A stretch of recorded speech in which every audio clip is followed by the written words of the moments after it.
Hello and welcome to Spooning with me, Mark Wogan.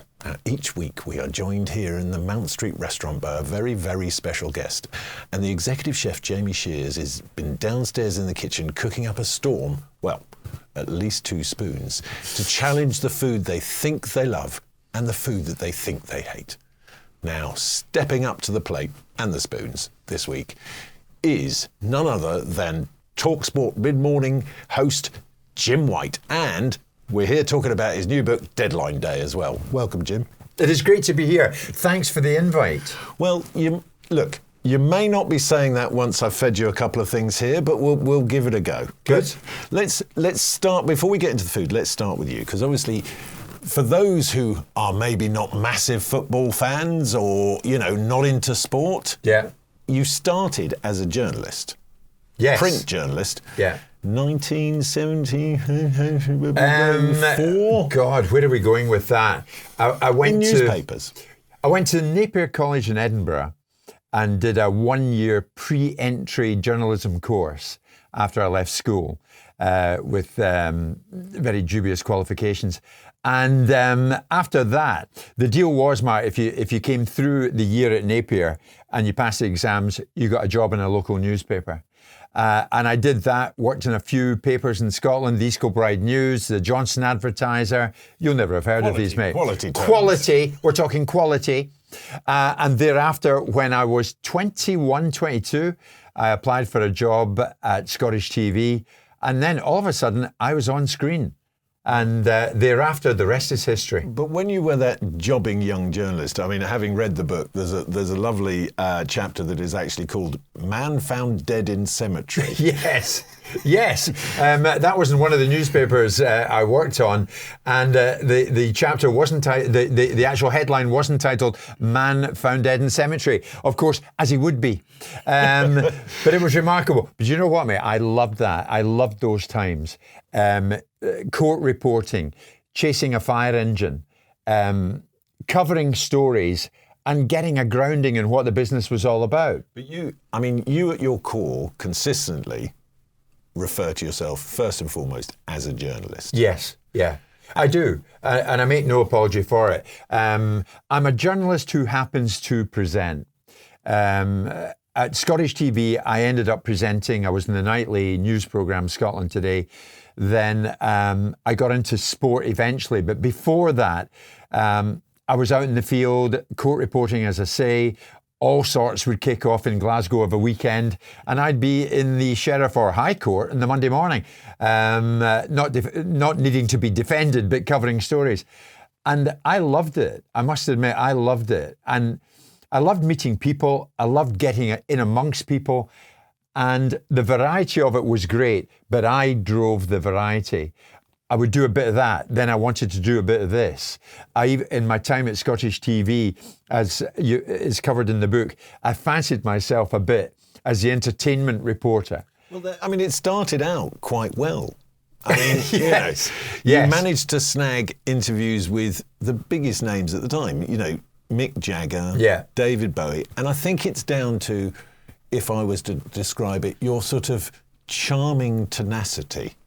Well, that's very kind of you. I was a nosy bugger. That's another way of putting it. And charming tenacity, Mark, I like where you're going with that.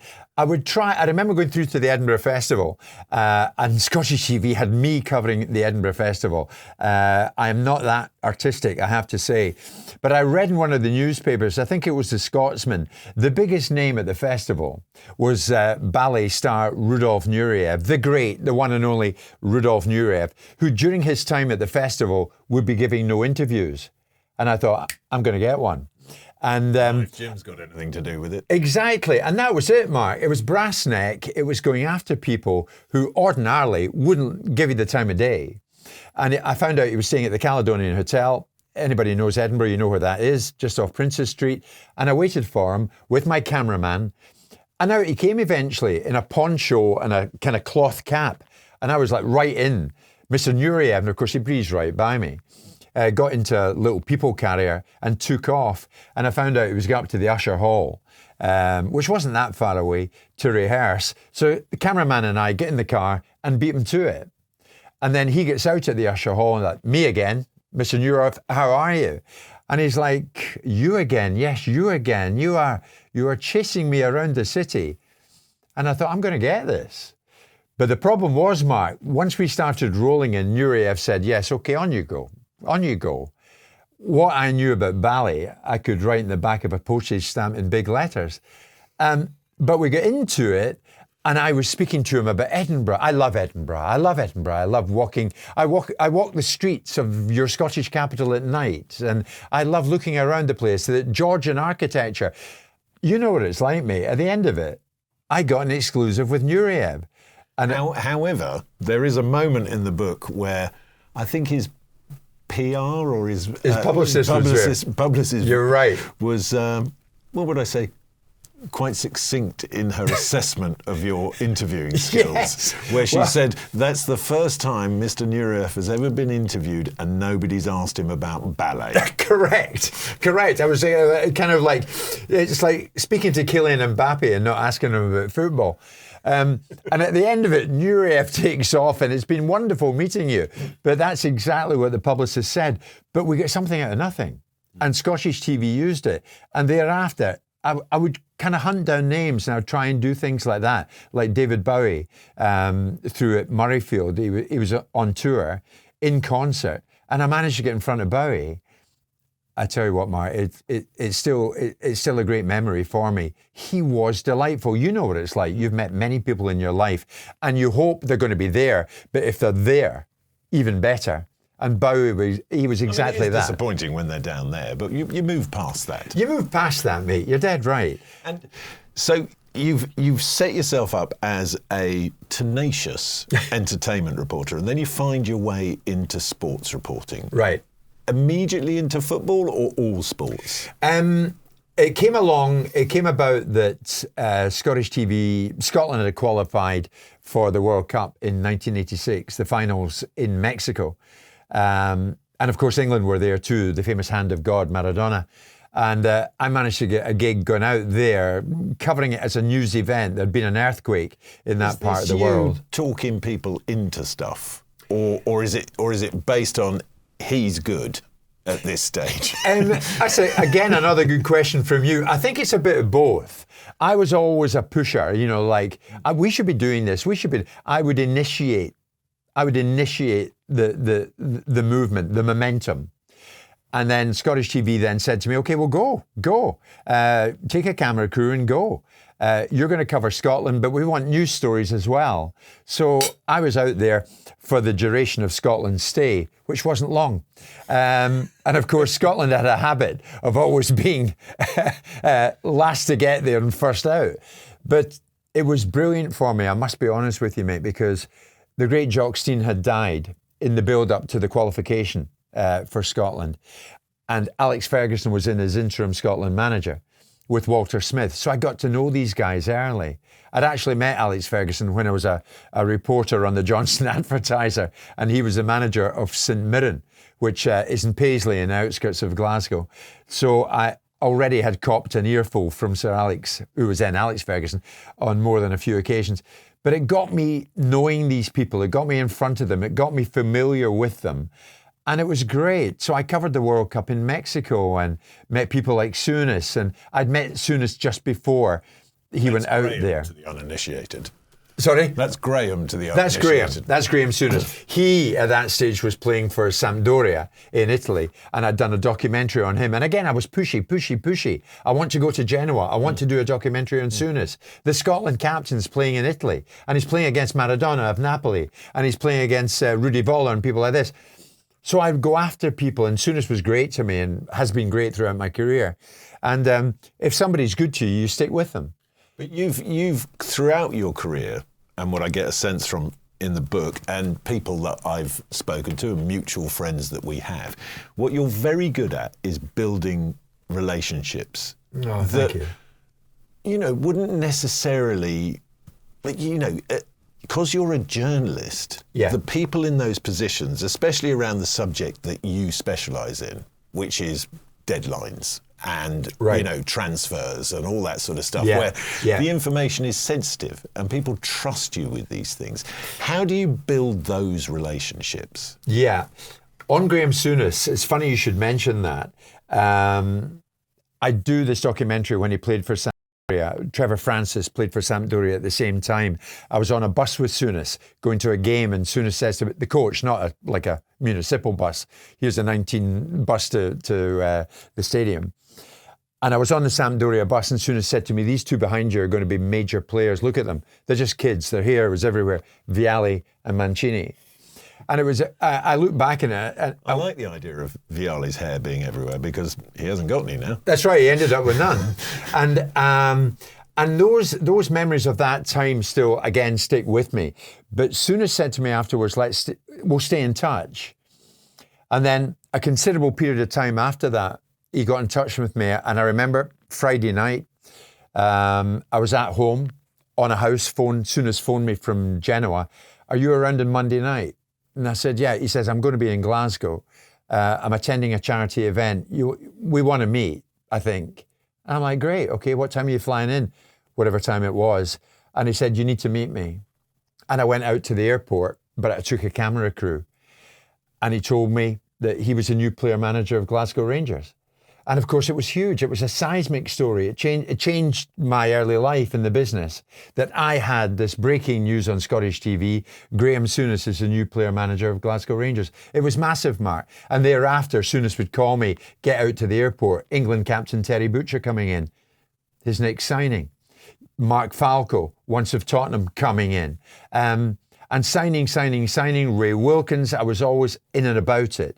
And yeah, you didn't want to break you didn't want to break confidences, but as and when you could, you'd break the story. And it was invaluable knowing Souness, and I still know him very well. Very early on in your career, you have immersed yourself in the world of football and all the characters and all the personalities and all the difficult people within it. You understand football in a way that lots of people don't. Particularly myself. I have a confession to make. Go on. I'm not a football fan. But that's okay. No, but I can get you help. But I joke. what I and I wanted to ask you that thing where because in the book there is these young men. Yes. Yeah. Talented young men. Yeah. Who are traded like livestock for vast amounts of money, and people get very impassioned with football. Yeah. And there's a bit of me, I don't understand it. I get that completely. But Sky latched onto something, Mark. I mean, when I left Scottish TV, I actually went to the World Cup in 1998. And as you know, you certainly know, the world of broadcasting, the media world is like the football world. You kind of get headhunted. And I was at France 98, again for Scottish TV, but I got a call from Sky. When you finish there and Scotland are out, and Scotland were out, come and speak to us in London. So from Scottish TV, I joined Sky. There is another part to you, which you've been very open about, which is the fact that you don't drink. The drink got too much. That's right, yeah. Is it because, you're having met you now properly, you're a very high energy individual. Did you have trouble switching off? Is that what it was? Not really. It was quite simply, I would enjoy a drink too much. And as you know, everything I used to do when I worked in television, certainly at Sky, was live. Everything I do in the radio today is live.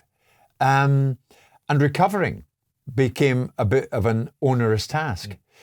And it boils down to it, Mark. I was spending too much time in a bar talking with people and giving my own time, really giving them too much of my own time and thinking I was more important than I actually was, and thinking this conversation I was having with these people was more important than it actually was, and not really getting a grip of where I was at that particular time in my life.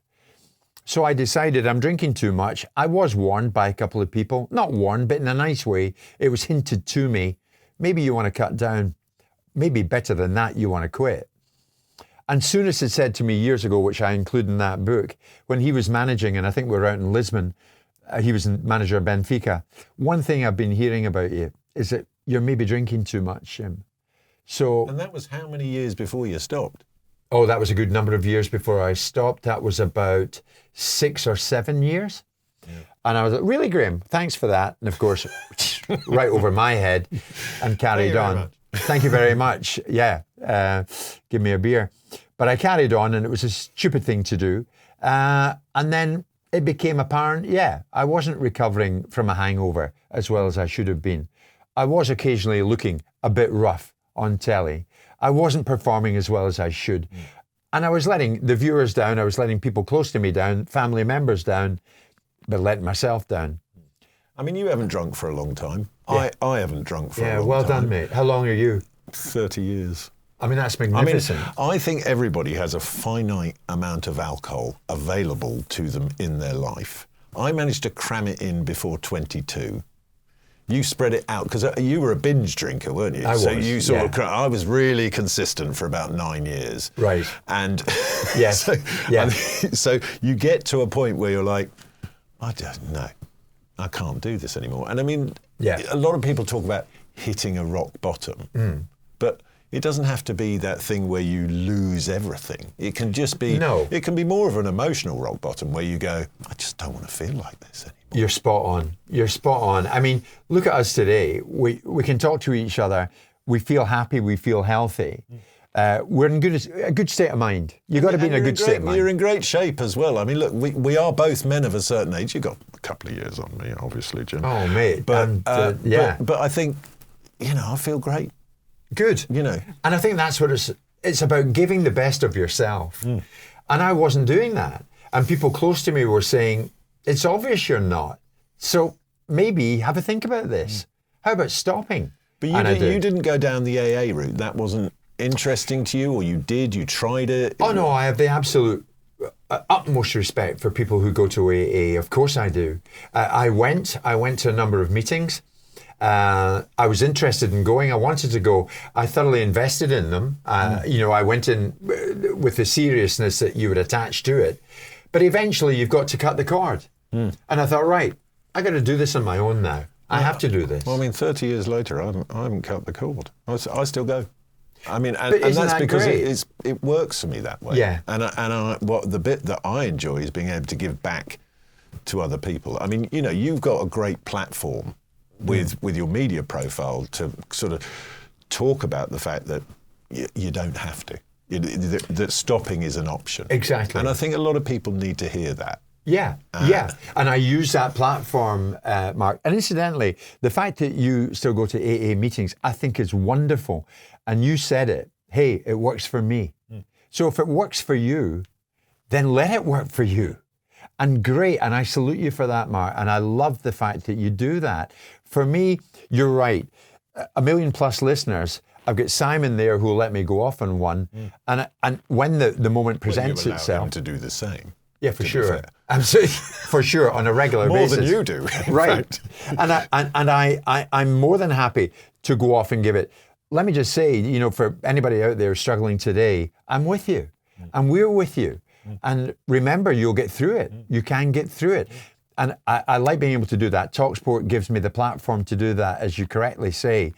And it's amazing the number of people, high profile, who get in touch identifying with the same need, the same want, the same desire to do what you and I have done, you for many more years than me. Well, I think it's that thing where, we now live in a society where we're constantly told that we should be a certain way. We're fed it through social media, we're fed it through the news, everything. It's constant, constant. Right. So you're questioning yourself much more than you would have done, say, when we were young men. Yes. So I think it is a harder world to be in now from that perspective. I think it's much easier in other ways. But and a lot of people turn to drink and drugs, and it gets hold of them really quickly. Exactly, mate. Exactly. You see, you come across on a regular basis, or at least I do, the benefits of not indulging in alcohol. You come across it all the time. I was at the World Cup in Qatar with Simon, and of course, you can't no alcohol at the stadiums. And it was wonderful because I'd be going to an England match, and normally I might be fair game for a bit of drunken screaming and bawling in my direction, but I wasn't, because nobody was drinking. You're in Qatar. You could get the odd drink, maybe in your hotel, but it was a great family feel to that tournament, and it was brilliant, mate. It was wonderful. And alcohol, for me, is one of the furthest things from my mind now. I see it, of course, it's visible everywhere you look. It's there. But it's just a question of powering on through and cracking on and giving it the best you've got to give every single day. And I love it. It sounds like, yeah, really, it's not as easy as that, Jim White. But for me, it's maybe not as easy as that, but by God, the benefits are there if you can find a way of doing it. And you don't miss it anymore? Not one bit. No. Not one bit. At no time do I miss it, anywhere, in any company. And early on, Mark, you might have found this, or you're having a red wine, you're having a white wine, just a ginger beer for me. And you think, oh, God, everybody's looking at me. Nowadays, you never have that thought. I don't give a damn what anyone thinks. Well, that's what I'm having. Well, we've got 2 lovely glasses of water here for you and me. Yeah. But also what we've got here are our Spooning with Mark Wogan cloches. And under those are something I'm going to feed you. But first, Jim, you're right. I have to ask you to assume the Spooning with Mark Wogan blindfold. Because now, anything could happen now, couldn't it? Anything could happen, but you're going to need to trust me, Jim. Yes, well, because I do, thoroughly. The whole reason... I'm putting it on. Yeah, the whole reason is, prior to you coming on, obviously, you answered our little questionnaire. Okay? Yes. Yeah, and you talked about your food loves and your food hates and just ingredients you don't like. So what Jamie Shears, the head chef, has done is he's put together a couple of dishes, and I'm going to feed them to you. But the idea, if you remove sight, you remove preconception. I am going to attempt to change your opinion and delight in equal measure. Oh, God. What am I like? Okay. So well, on with the blindfold. I'm going with you on this. And we're going to go with the first spoon now. I'm trusting. Not until that is secure, Jim. I'm trusting you. Can you see anything? I cannot see anything. I'm just thinking, where's my bag? Because my wallet's in it and I'm Scottish. But anyway, I'm all right. I'm all right. You're in a safe space, Jim. It's fine. This is good. Here we go. I felt like this since a long-haul flight to Qatar. So here are our first spoons. I'm going to feed it to you, Jim. This is remarkably kinky, but strangely enjoyable. Now, open wide. Here it comes. And once it's in there, I want you to describe the textures you're feeling, tasting, flavours, all that sort of thing. I'm feeling a nice crispy batter to something. I'm feeling you must remember, I'm the man that comes from the land of square sausage and black pudding. So anything tastes good. So anything tastes good. And I did have a bag of beef hula hoops before I arrived. But no, I didn't. What do you think you've got there? Oh my God, it is whatever it is, it's absolutely beautiful. Take the blindfold off, Jim. Take the blindfold off. I'm really, really keen to see what this is. Well, that is something that you said you'd never eat, and you said is disgusting, which is steak tartare. Oh my God, I don't believe that. I don't believe it. Mark, I've got to be honest with you. When we did the Q&A to this, I'm laughing here with the camera boys. I said, I'll try and eat anything, but the one thing I cannot possibly eat is steak tartare. And let me tell you, bit of breaking news. It was brilliant. We have succeeded. That was magnificent. Well, look, you've got another spoon there. That's yours to eat. You are now, Jim White, a steak tartare eater. I would not have believed that. I could tell by the tone in your voice that we've got him here. We've got him here. It's wonderful. It's great. It's wonderful. You see? Maybe it's if you don't see it, it's better. And now I'm seeing it. But what are we saying? Are we saying that the door is now shut on your hatred? That door is so locked and closed. You should never speak your mouth full. I do apologise for that. Mark, this weekend, on the menu, steak tartare for me. Thank you very much. I mean, it's in no small part to the culinary skills of Mr. Shears downstairs. But He's I mean, the man. that is because when I read that, I mean, Yeah. steak tartare is one of my favourite things. I was going to say, you like it. I'm like, what the hell's wrong with him? Yeah. What's that? You know, Well- what can you? I mean, look, to a lot of people, the idea of raw anything, because the other thing you said you hated was ceviche. Yes, I don't like ceviche. I bet you. That's not under there, is it? No, we haven't got. No, the next one is fully cooked. Oh, thank God for that. But I mean, because I'm wondering, is it a thing? Because you said the other thing that you would never eat again was prawn sushi. yes, I had a disastrous experience in Cape Town. I was over there and I ate prawn sushi one lunchtime, and then I had to go to a match that night. Cape Town City FC. Benny McCarthy had invited me, former player who was managing, and midway through the first half of watching it, the prawn sushi kicked in a disaster, and I mean not just in a Now, hold on a perplexing second. way, Hold on a second, Mark. Jim. We're talking complete collapse. No. Were you still drinking, or are you blaming the prawn sushi here? The prawn sushi is solely to blame. I was as sober as a judge, but I remember my life passing me by, and I thought, I really feel for the toilet attendant at Cape Town City FC, because he's going to wish he'd gone into another area of employment. And it was a disaster. It was an absolute disaster, Mark. There are still wanted posters of me around that stadium, mate. But steak tartare is a winner. It's a winner. Well, You've educated me. Well, let's move along from the scatological effects of prawn to your next spoon. So back on with the blindfold, Can please, I just Jim. say, I'm really enjoying this. I do come from the land of deep-fried Mars bars. I love a deep fried Mars bar. Do you? Yeah. Do you? Well, they I do a them delicacy. at home. I do them at home. Yeah. I think there's very few things can't benefit from being deep fried, if I'm honest, Jim. Right. I can hear sniggering going on. Have you? You've uncovered the No, I next haven't thing. uncovered it yet, but here we go with our next set of spoons. Right. Okay. Right. So here we go. The cloche is off. It's a thoroughly bizarre experience, this. I have to tell you. And here comes, This could be anything. open wide. Here we go, Jim. In it goes. And describe away. What are you having? Again, like the last time, I'm really enjoying it. Good. Any flavours you're recognising? Anything's jumping out at you? Anything truly nostalgic? Here, let me wipe your mouth for you, Jim. There we go. Sorry. Let me get that. There we go.